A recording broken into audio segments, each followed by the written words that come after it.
మనల్ని జీవితంలో ప్రేరేపించేటువంటి వ్యక్తి ఒక నిజమైనటువంటి గురువు. మనకు నచ్చిన విషయాలు చెప్పేవాడు కాదు. మన మిత్రుడు కూడా మన తప్పులను వేలెత్తి చూపేవాడు మన నిజమైనటువంటి మిత్రుడు. మనకు అనుకూలంగా మనం చేసేటువంటి అన్ని పనులను సమర్థించేటివాడు, వత్తాసు పలికేటువంటి వాడు మనకు శత్రువు అవుతాడు కానీ మిత్రుడు కాలేడు.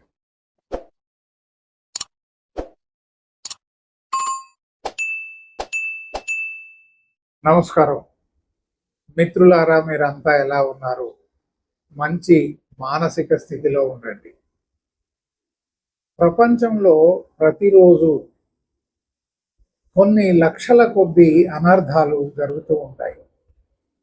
అనర్థం అంటే ఏమిటి? జరగకూడనిది. అంటే దాన్ని మనం ఆపు చేయగలిగితే బాగుండు అని అనుకుంటాం. మొన్న నా దగ్గరికి ఒక 20 సంవత్సరాల పిల్లవాడు వచ్చాడు. ఆ పిల్లవాడికి ఎయిడ్స్ సోకింది. HIV అంటాం కదా, ఆ వ్యాధి ఆ అబ్బాయికి సోకింది.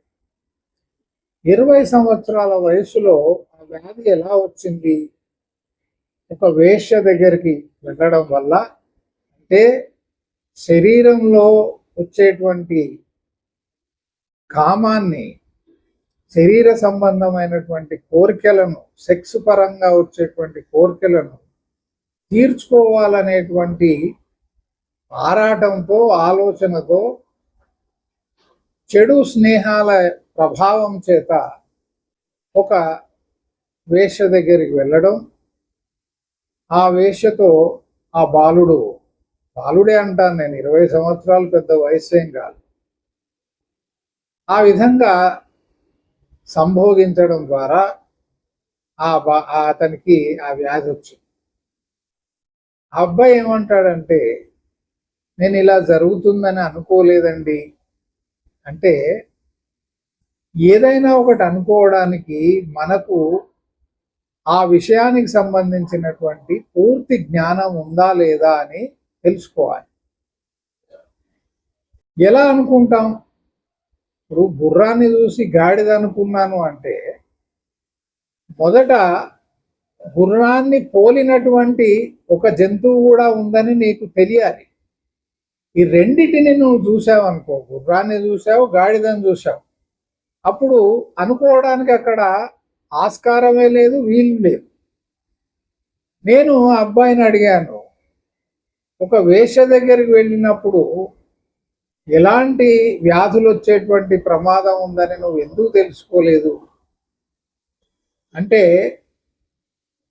అతని దగ్గర ఉన్నటువంటి సెల్ ఫోన్లో కేవలం సెక్స్కి సంబంధించినటువంటి వందలాది వీడియోస్ చూడడం వల్ల ఆ కోరిక రోజు రోజుకి పెరిగి ఏం చేయాలో తోచక రగిలి ఆ అబ్బాయి ఆ నిర్ణయానికి వచ్చాడు, ఆ పని చేశాడు.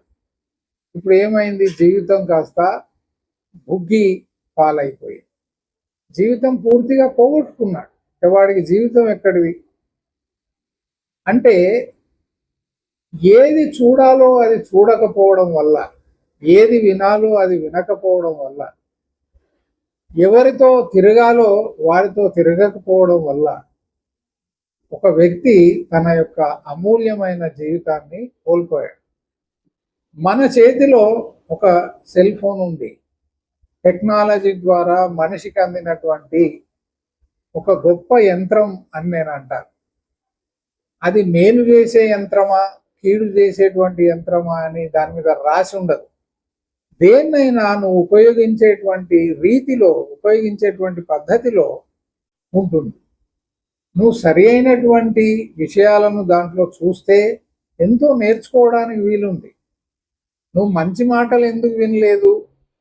అలాంటి అభిరుచి నీలో ఎందుకు కలగలేదు అని మనం గనక ప్రశ్నించినట్టయితే, చూడండి, సాధనం ఒకటే, కానీ దాన్ని ఉపయోగించడం వల్ల అది మనకు లాభం చేకూర్చగలదు. దాన్ని తప్పుగా ఉపయోగిస్తే, చెడుగా ఉపయోగిస్తే దాని యొక్క దుష్ప్రభావం తప్పకుండా మన మీద పడుతుంది. అలాగే ఏది వినాలో అది విని ఉంటే నువ్వు ఒక గొప్ప వ్యక్తిగా నిన్ను నువ్వు మలుచుకోవచ్చు. ఇదే యూట్యూబ్ ద్వారా అనేక విషయాలను మనం నేర్చుకోవచ్చు, దాని ద్వారా ఎంతో జ్ఞానాన్ని పొందవచ్చు, మంచి ప్రవర్తనను మనం కలిగి ఉండవచ్చు, యుక్తాయుక్త విచక్షణని పొందొచ్చు. అంటే ఏది చేయాలో ఏది చేయకూడదు అనేటువంటి జ్ఞానం చాలా ముఖ్యం. డిగ్రీల కంటే కూడా, మార్కుల కంటే కూడా, కెరియర్ కంటే కూడా అతి ముఖ్యమైనది ఏమిటంటే ఏది చేయాలో ఏది చేయకూడదు. ఇటీవల ఏమిటి, ప్రతిరోజు మీరు కనుక టీవీలో న్యూస్ పేపర్లలో చూస్తే విద్యాధికులు అంటే ఎంటెక్లు, ఎండీలు, పెద్ద పెద్ద ఉద్యోగాలు వెలగబెడుతున్నటువంటి వాళ్ళు ఘోరమైనటువంటి అపరాధాలు చేయడం, వాళ్ళు తమను తాము హింసించుకోవడం,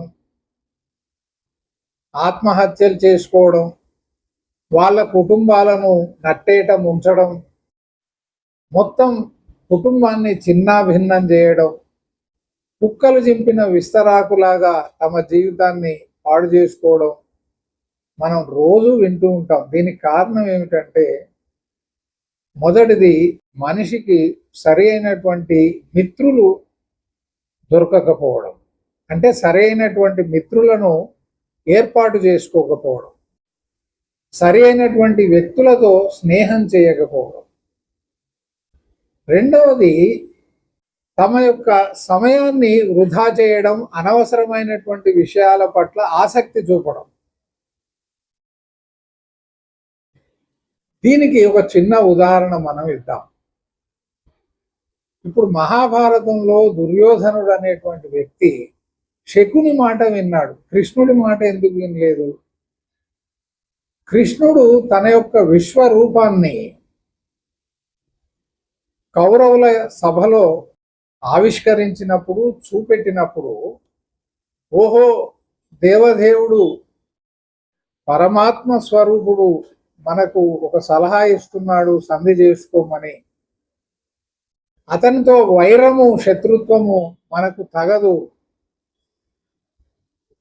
ఒక కొండను పోటేలు ఢీకొంటే ఎలాంటి గతి పడుతుందో అలాంటి గతే మనకు పడుతుంది, ఒక మహా అగ్నిపర్వతం పేలినప్పుడు దాంట్లో వచ్చేటువంటి ఆ దావాగ్ని, ఆ అగ్ని కీలకలు, వాటితో మిడుతల దండు యుద్ధం చేసినప్పుడు వాటికి ఏ గతి పడుతుందో అలాంటి గతి పడుతుందని ఎందుకు గ్రహించలేదు?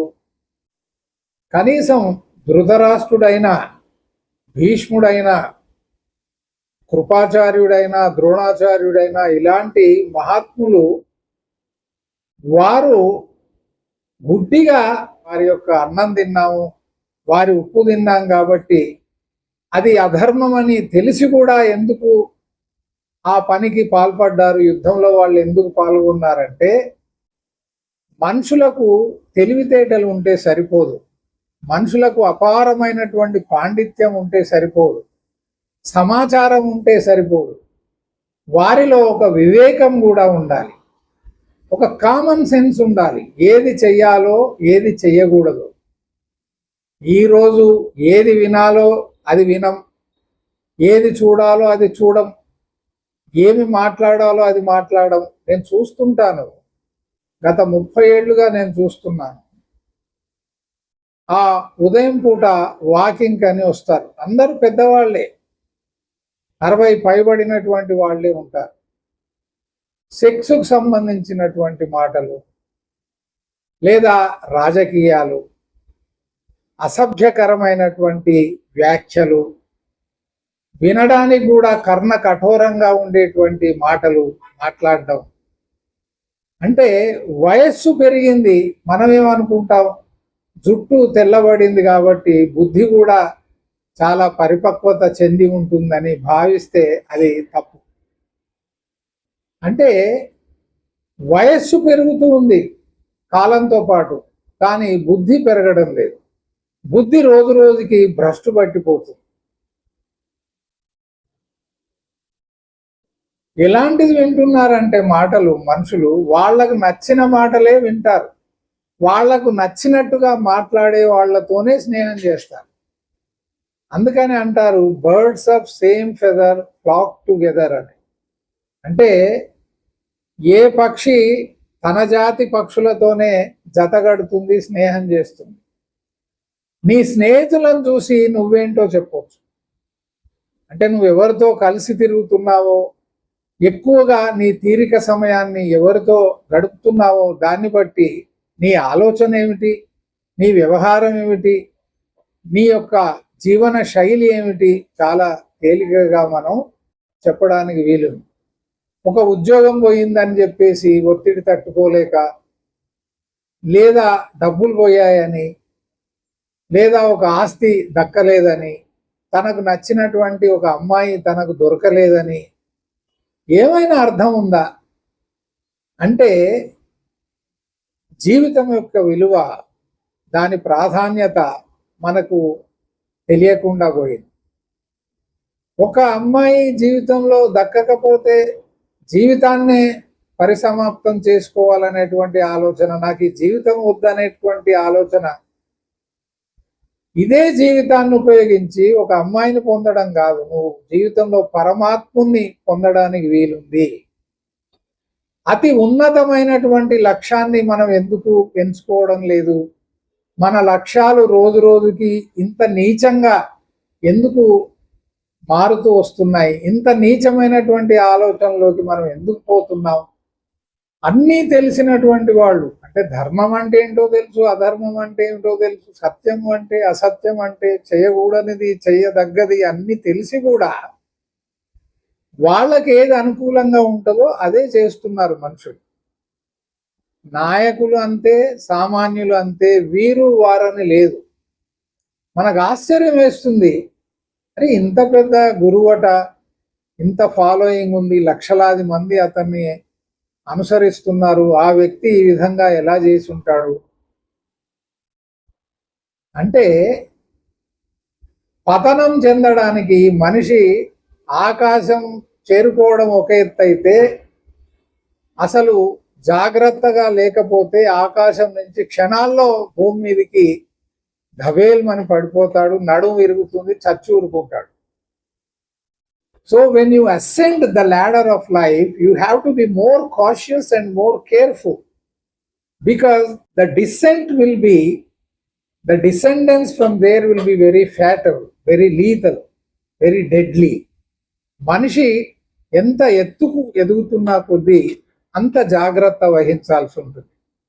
అది ఉద్యోగరీత్యా ఎత్తు ఎదగడం కావచ్చు, ఆర్థికంగా డబ్బును సంపాదించడం కావచ్చు, లేదా పలుకుబడి కావచ్చు, పదవి కావచ్చు, అది ఏదైనా కావచ్చు. సో ఎదుగుతున్న కొద్దీ నువ్వు ఒదిగి ఉండడం అనేటువంటి ఈ జ్ఞానం మనుషుల్లో లేకుండా పోయింది. ఎదుగుతున్న కొద్దీ మనుషులు ఏ రంగంలో ఎదిగినా వాళ్ళు అహంకారాన్ని విపరీతంగా పెంచుకుంటున్నారు. అంటే నేను చేశాను, నేను సాధించాను, నేను అనేవాడు లేడండి. ఎన్నో వందల వేల మంది వ్యక్తులు నీకు సహకరిస్తే, నిన్ను పెంచి పోషిస్తే ఈరోజు ఈ స్థాయికి వచ్చావు అని ఎప్పుడైతే నువ్వు గ్రహిస్తావో, నేను అనేది అహంకారం, మనము అనేది అది హంబుల్నెస్, అంటే ఒదిగి ఉండడం. మనది, మనము, నేను అన్న చోట మనము అనే దానికి ఆస్కారం లేదు. దీనికి ప్రధానమైనటువంటి కారణం ఏమిటి?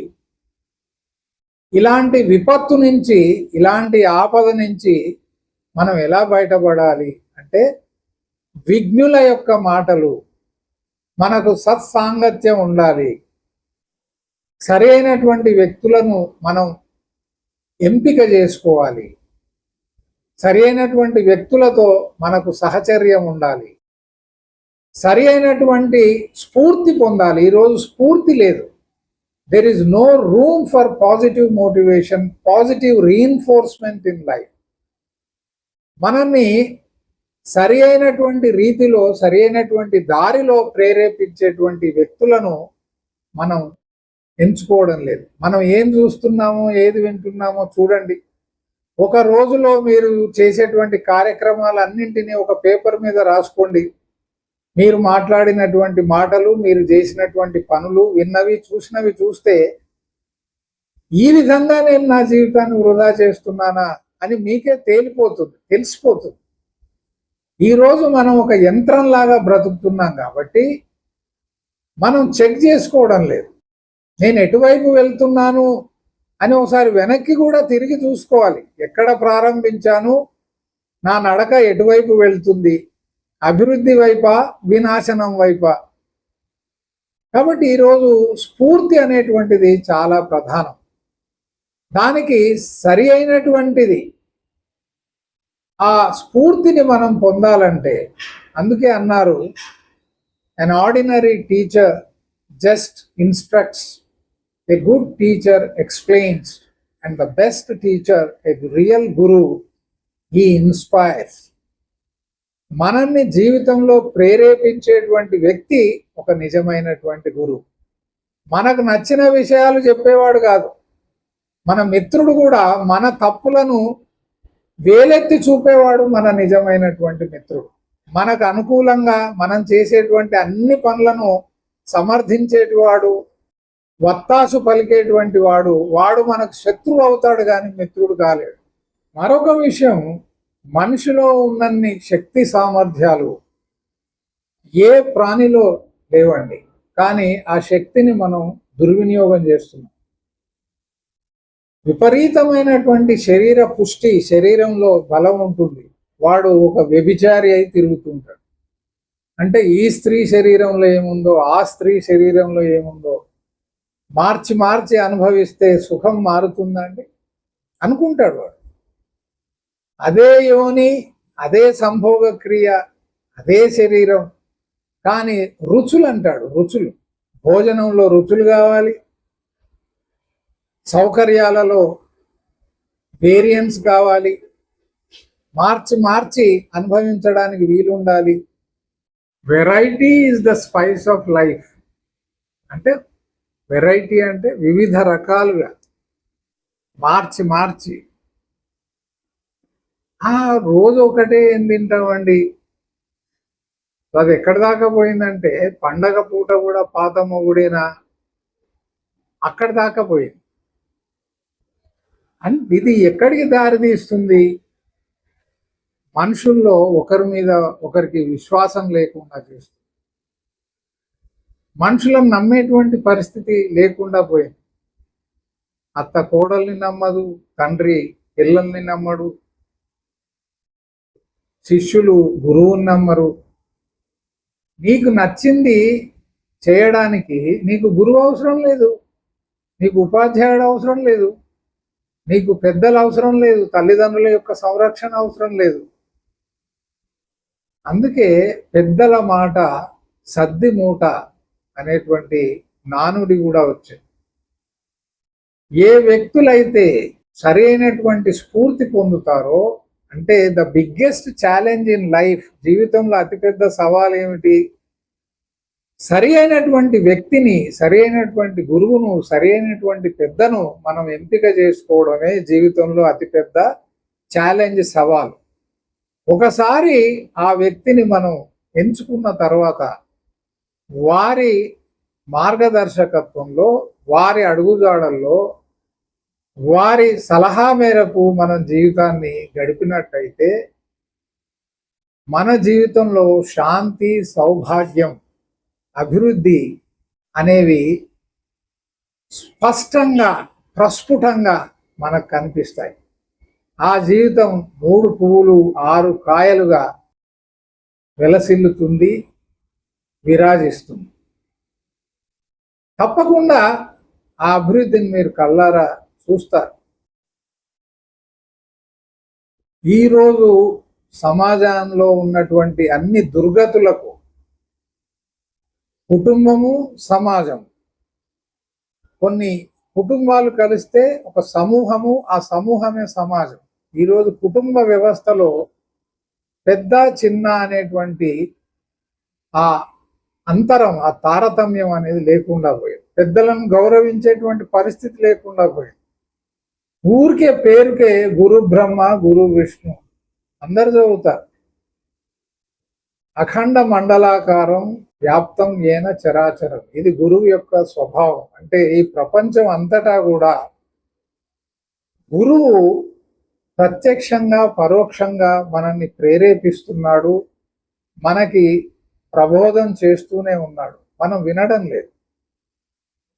మనకి ఆసక్తి మరొక చోట ఏర్పడింది. ఆ ఆసక్తి ఏ ఫలితాలను ఇస్తుంది అంటే అది అంతిమ ఫలితాలు ఇచ్చే వరకు కూడా మనకు తెలియట్లేదు. ఇలా జరుగుతుందని అనుకోలేదు అంటాడు.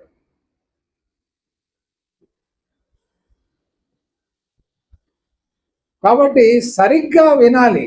సరిగ్గా వినడం లేదనడానికి ఒక చిన్న కథ చెప్పి నేను ముగిస్తాను. వెనకటికి ఒక పాము ఉండేదట. ఆ పాము కనిపించిన ప్రతి ఒక్కరిని కాటేసేది. సో ఆ ప్రాంతంలోకే వెళ్ళడం మానేశారు మనుషులు. అక్కడ అనేక ఫలాలను ఇచ్చేటువంటి వృక్షాలు ఉన్నాయి. ఒకరోజు ఆ సాధువు అటు నుంచి వెళ్తున్నప్పుడు ఆ చెట్లను చూస్తే ఆయనకు ఆశ్చర్యం వేసింది. అరే, ఇన్ని ఫలాలు ఉన్నాయి ఈ తోటలో, ఎందుకు తెంపడం లేదు ఈ గ్రామస్తులు అని చెప్పి ఆయన విచారిస్తే, లేదండి ఆ తోటలో ఒక విష సర్పం ఉంది, చాలా బలమైనటువంటి సర్పము, అది కనిపించిన ప్రతి వ్యక్తిని కాటేస్తుంది. ఆయనకి ఆ పామును చూడాలనేటువంటి అభిలాష కలిగి అటువైపు వెళ్తే ఆ పాము ఇతని వైపు వచ్చింది. అబ్బా, చాలా రోజుల తర్వాత దొరికాడు, వీడిని కాటేస్తానని. ఆయన శక్తి ముందు దాని విషయం ఏమి పనిచేయలేదు. అప్పుడు ఆయనకు సాగిలపడి, మహాత్మా మీరెవరు, నాకు ఏదైనా ఉపదేశం చేయండి అని అన్నప్పుడు, నీకున్నటువంటి శక్తిని ఇలా ఉపయోగించడం తప్పు, నీవు కాటేయడం మానేసేయి అని చెప్పాడు. అది దానికి అంగీకరించింది. ఆ సాధువు అక్కడి నుంచి వెళ్ళిపోయాడు. కొన్ని సంవత్సరాల తర్వాత ఆయన తిరిగి అదే దారి గుండా వెళ్తూ, ఆ పాము ఎలా ఉందో చూద్దాము, నా దగ్గర ఉపదేశం పొందినటువంటి ఆ సర్పం సరిగ్గా జీవనయానం చేస్తుందా, ఏమైనా మార్పు వచ్చిందా దాని ప్రవర్తనలో అని ఆ తోట వైపు వెళ్తే, అక్కడ కొంతమంది పిల్లలు ఆ పాము తోకను పట్టుకొని దాంతో ఆడుకుంటున్నారు. ఈయనకు ఆశ్చర్యం వేసింది. అతి దగ్గరగా వెళ్ళి చూస్తే అనేక గాయాలు దాని శరీరం మీద ఉన్నాయి. అది అంటే భయమే లేకుండా పోయింది. ఈయన అడిగాడు, ఏమిటి దుస్థితి, ఇంత బలహీనం ఎందుకయ్యావు, ఇంత సన్నబడ్డావు, నీ ఒంటి మీద గాయాలు ఏమిటి అంటే, నేను కాటు వేయడం మానేసిన తర్వాత మీ ఉపదేశం విన్నాక అందరూ నన్ను లెక్క చేయడం లేదు, నన్ను ఈ విధంగా హింసిస్తున్నారని. అప్పుడు ఆ యోగీశ్వరుడు అన్నాడు, నేను చెప్పింది నువ్వు సరిగ్గా వినలేదు. నేను కాటు వేయొద్దని చెప్పాను కానీ బుస కొట్టొద్దని చెప్పలేదు కదా. ఈరోజు మనుషుల పరిస్థితి కూడా అదే విధంగా తయారైంది. ఏది వినాలో అది వినడం లేదు, విన్నదాన్ని సరిగ్గా గ్రహించడం లేదు. మనుషులు తాము ఏది వినాలో, ఏది చూడాలో, ఏది మాట్లాడాలో, ఏది చెయ్యాలో తెలిసిన రోజు ఈ భూమి భూతల స్వర్గం అవుతుంది. అంటే భూమి మీదే ఒక స్వర్గాన్ని మనం ఆవిష్కరించుకోవచ్చు, ఏర్పాటు చేసుకోవచ్చు. ఈరోజు భూతలం ఒక నరకంగా ఎందుకు మారిందంటే, మనం విన్నదాన్ని పాటించము, మాట్లాడింది చెయ్యము, చూడకూడనిది చూస్తాం, చేయకూడనిది చేస్తాం. ఇది వాస్తవం. కాబట్టి లేత ప్రాయంలో నుంచి మొదలుకొని జీవితం తుది శ్వాస వరకు ప్రతి ఒక్కరు కూడా నియమంగా, నిష్టగా ఈ కళ్ళను, చెవులను, నోరును, అలాగే ఈ శరీరాన్ని సరిగ్గా ఉపయోగించినట్టయితే, ధర్మాన్ని ఆచరించినట్టయితే తప్పకుండా మన జీవితాలన్నీ కూడా సుభిక్షంగా ఉంటాయి. మన జీవితాలలో సంతోషం అనేది అప్రయత్నంగా, అంటే ఎలాంటి ప్రయత్నం లేకుండా మన జీవితంలోకి సంతోషం అనేది ప్రవేశిస్తుంది. మన జీవితంలో నష్టాలు అనేవి చాలా తగ్గిపోతాయి. మనకు అన్ని వేళల శుభమే జరుగుతుందని గ్రహించండి. 10 మందితో పంచుకోండి, మంచిని పంచుదాం, పెంచుదాం. ఈరోజు మంచిని పెంచేటువంటి వాళ్ళ సంఖ్య చాలా గణనీయంగా తగ్గిపోయింది. ఒకవేళ మీకు జీవితం మన కోసం అనేటువంటి ఈ ఛానల్ ద్వారా వచ్చేటువంటి ఈ విషయాలు నచ్చితే 10 మందితో పంచుకోండి, విస్తృతంగా దీన్ని పెంచండి. నమస్కారం.